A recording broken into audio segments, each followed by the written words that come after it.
जय माँ काली दोस्तों। क्या आपने कभी महसूस किया है कि आप रोज़ माँ काली के सामने दीपक जलाते हैं, माला भी चढ़ाते हैं, प्रसाद रखते हैं, लेकिन आपकी प्रार्थना फिर भी पूरी नहीं हो रही? क्या ये माँ की तरफ से की जा रही देरी है, या आपकी तरफ से छोड़ी जा रही कोई कमी है, या कुछ और? क्या इस देरी के पीछे भी कोई संकेत छिपा है? चलिए आज हम इसी बात को समझने की कोशिश करेंगे। दरअसल कई बार ऐसा होता है कि जब हम माँ से लगातार किसी बात को लेकर प्रार्थना कर रहे होते हैं, क्योंकि वो बात, वो इच्छा हमारे लिए बहुत बहुत महत्वपूर्ण होती है, लेकिन दूसरी तरफ माँ हमारी उस इच्छा को पूरा नहीं करती, हमारी प्रार्थना को सुनती नहीं, तो हम कहीं ना कहीं हिम्मत हारने लग जाते हैं। तो इस समय जब हमारी प्रार्थना पूरी नहीं हो रही, तो माँ काली हमें क्या संकेत देने की कोशिश करती हैं, आज हम यही जानने की कोशिश करेंगे। सबसे पहला संकेत जो माँ हमें देती हैं वो है हमारे धीरज की परीक्षा। कभी कभी हमारे धीरज की परीक्षा लेती हैं माँ। वो हमको ये देखती हैं कि जो देर लग रही है उसमें कहीं हम अपना विश्वास माँ के ऊपर तो खोने नहीं लगे हैं। हो सकता है कभी कभी वो देर लगाएं, और हम तो चाहते हैं कि तुरंत ही माँ हमारे मन की इच्छा को पूरा कर दें, लेकिन माँ ये देखती हैं कि अगर वो किसी काम को पूरा करने में, हमारी किसी प्रार्थना को पूरा करने में समय लगा रही हैं, तो वो ये देखना चाहती हैं कि तब भी क्या हमारा भरोसा, हमारा विश्वास माँ पे बना रहता है या नहीं, या हमारे विश्वास से बड़ी वो परिस्थिति हो जाती है। अगर थोड़ी ही देर में हमारा मन डगमगा जाए तो माँ की कृपा हमें कैसे प्राप्त होगी, यानी कि माँ पे भरोसा कितना है, सबसे पहले ये जांचने के लिए माँ लेती हैं हमारे धीरज की परीक्षा। क्या कभी आपके धैर्य की भी परीक्षा ली है माँ ने? माँ ने मेरे धीरज की परीक्षा तो ज़रूर ली थी। बात तब की है जब मैं अपनी नौकरी बदलना चाहती थी और कोविड का समय शुरू नहीं हुआ था।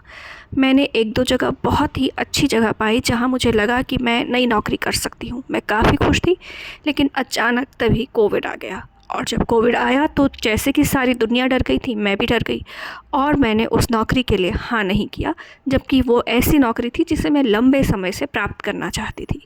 उसके बाद कोविड के समय में सभी लोग काफ़ी परेशानियों के दौर से गुज़रे, और मैं भी परेशानी के दौर से गुज़री। उस वक्त मुझे भी ऐसा लगने लगा कि शायद अब कभी मेरी नौकरी नहीं बदलेगी, कभी अच्छा मौका मुझे नहीं मिलेगा, जैसे अब सब ख़त्म हो चुका है। और जैसे जैसे कोविड का समय ख़त्म हुआ, मैंने ये देखा कि जब मैंने दोबारा से नई नौकरी के लिए उसी जगह पे प्रयास किया, तो मुझे वहाँ पे नौकरी मिल गई, और मुझे वो नौकरी इतनी पसंद आई, वो जगह, वहाँ के लोग, वहाँ का कल्चर, सब कुछ इतना सुंदर था जैसा मैं हमेशा से चाहती थी। तो मैं ये कहना चाहती हूँ कि अपनी मनपसंद की नौकरी मिलने में मुझे कई साल लगे, और उस समय शायद मेरे भी धीरज की परीक्षा हो रही थी, क्योंकि मैं बार बार माँ की तरफ मुड़ती रही, इस होप के साथ, इस उम्मीद के साथ कि एक दिन माँ मेरे मन की इच्छा को ज़रूर सुनेंगी और मैं जैसा चाहती हूँ उसी जगह पे मुझे काम करने का मौका मिलेगा। तो कहने का मतलब है कि अगर हम अपने मन में धैर्य बनाए रखते हैं और कोई भी परिस्थिति हमें नहीं डिगा पाती, हमारे विश्वास को नहीं डिगा पाती, तो हम माँ की इस परीक्षा में ज़रूर खरे उतरते हैं। इससे पहले कि मैं दूसरे संकेत पे आपसे बात करूं, आप ये मंदिर देख पा रहे हैं और आप देख पा रहे हैं कि यहाँ पे माँ का श्रृंगार जो है माला के साथ, कुमकुम के साथ किया गया है ना। तो कहने का मतलब ये है कि जिस तरह से हम आम लोग एक साफ़ सुथरी जगह में रहना पसंद करते हैं, अगर हमें कहीं उठना बैठना हो तो हम ये कोशिश करते हैं कि हमें वो साफ़ जगह मिले।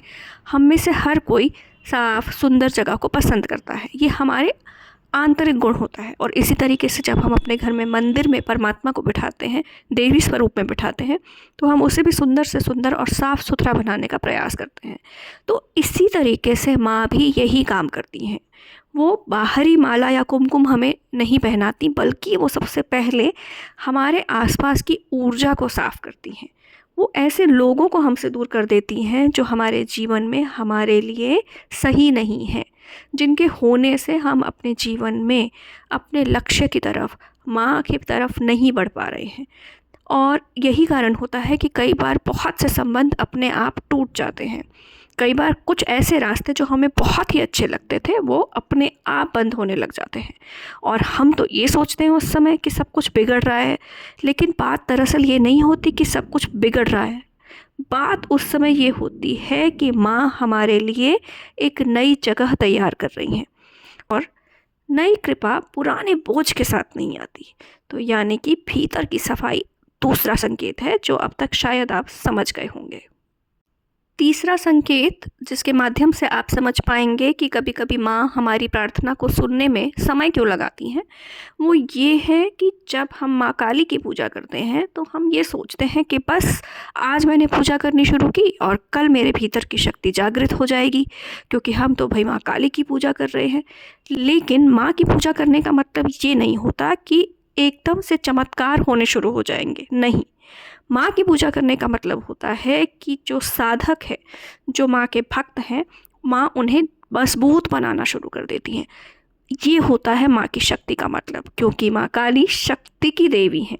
तो वो ये नहीं चाहती कि हम अपने जीवन को जीने के लिए हर छोटी बड़ी बात को पूरा करवाने के लिए उनकी तरफ भागें, बल्कि वो ये चाहती हैं कि हम खुद पर निर्भर हो जाएं, हम आत्मनिर्भर बन जाएं, क्योंकि वो हमारी माँ है। जब हमें जन्म देने वाली माँ भी हमसे यही चाहती है कि हम आत्मनिर्भर बने, सक्षम बने, हमें ज़्यादा से ज़्यादा अपने काम खुद करने आएँ, तो फिर इस जगत की जननी जगदम्बा माँ काली ऐसा क्यों नहीं चाहेंगी। तो वो भी यही चाहती हैं। यही कारण है कि देर होती है, क्योंकि माँ ये चाहती हैं कि आप आत्मनिर्भर बने, अपने लिए खुद से लड़ना सीखें, खुद खड़े होना सीखें। और इसीलिए धीरे धीरे जब तक शक्ति जागती है, हमारी प्रार्थना सुनने में माँ समय लगाती हैं। चलिए अब चलते हैं चौथे संकेत की ओर, जो है कि माँ कहीं ना कहीं हमारे भीतर छुपे जो अहंकार की भावना होती है उसको झुका देना चाहती हैं, उसको तोड़ देना चाहती हैं। आप सबको अच्छे से पता है कि जब सब कुछ हमारी इच्छा से नहीं होता ना, तो हमें कहीं ना कहीं अंदर बहुत चोट लगती है। कई बार हम सोचते हैं कि परिणाम मेरे हिसाब से आना चाहिए, लेकिन जब वो परिणाम नहीं आता तो अंदर का अहंकार टूटने लगता है। और जब वो अहंकार टूटता है ना, केवल वही सच्चा समय होता है जब हमारा सिर माँ के आगे भक्ति में झुकना शुरू हो जाता है। तब हम माँ को आदेश नहीं देते, क्योंकि हम समझ जाते हैं कि माँ को हम आदेश देकर कभी नहीं जीत सकते। यदि वाकई में माँ का प्रेम हमें अपने जीवन में चाहिए, उनकी कृपा हमें अपने जीवन में चाहिए, तो हम केवल और केवल उनके आगे अपने सिर को झुकाकर ही उन्हें प्राप्त कर सकते हैं। और ये जो देरी होती है ना, यही देरी होती है जो हमें एक विनम्र इंसान बनाती है ना। तो उदाहरण के तौर पे अगर आप देखें कि जैसे माँ के आगे हमने प्रसाद रखा, हम क्या चाहते हैं कि माँ तुरंत हमारा प्रसाद ग्रहण कर ले। लेकिन हम यदि यही चाहते हैं कि वो प्रसाद को माँ ग्रहण करें, तो हमें ये भी देखना होगा कि क्या यही प्रसाद हमने तमाम उन लोगों को दिया है जो इसके हकदार हैं, या हम प्रसाद देने में भी भेदभाव कर रहे हैं।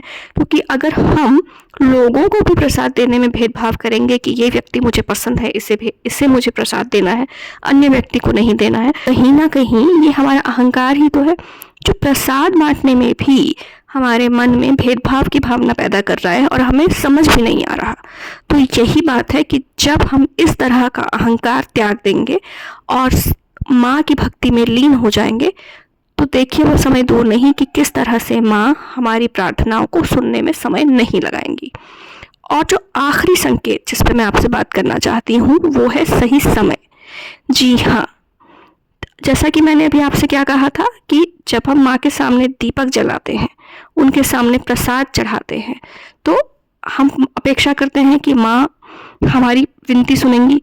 पर प्रसाद चढ़ाने का, दीपक जलाने का, माँ की पूजा पाठ करने का एक निश्चित समय होता है ना। ऐसा तो नहीं कि दिन के किसी भी समय हम बैठ गए और हम प्रसाद चढ़ा रहे हैं, दीपक जला रहे हैं। बड़े से बड़े मंदिरों में भी आप देखेंगे कि एक तरीके का टाइम टेबल अपनाया जाता है, एक समय सारणी होती है। तो कहने का मतलब ये है कि जो चीज़ हमें जिस समय पर मिलनी होती है वो उसी समय पर प्राप्त होती है। जिस तरह से कि सारी जो ऋतुएं हैं ना, जो मौसम है, वो भी तो समय पर ही बदलते हैं, है ना।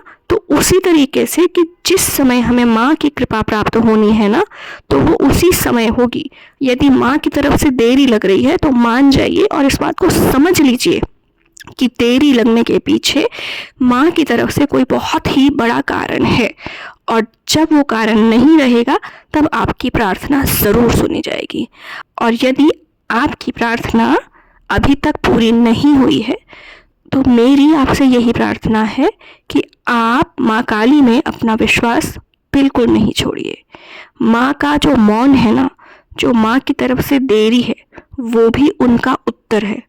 बात केवल इतनी सी है कि हमें तुरंत वो उत्तर समझ में नहीं आता। विश्वास रखिए, धीरज रखिए और अपनी साधना और अपनी प्रार्थना को जारी रखिए, और देखिएगा वो दिन जल्दी ही आएगा जब माँ आपकी हर प्रार्थना का जवाब ज़रूर देंगी।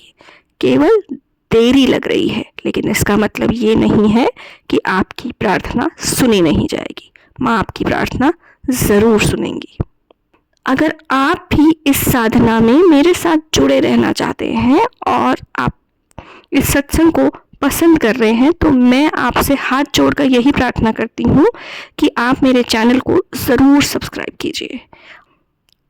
इसी के साथ मैं आज का वीडियो यहीं समाप्त करती हूँ और माँ काली से प्रार्थना करती हूँ कि यदि आपकी कोई प्रार्थना बहुत लंबे समय से माँ ने अभी तक पूरी नहीं की है तो वे जल्दी से जल्दी आपकी प्रार्थना ज़रूर सुने और आपको एक अच्छे और सुंदर भक्ति के मार्ग पर चलाएं।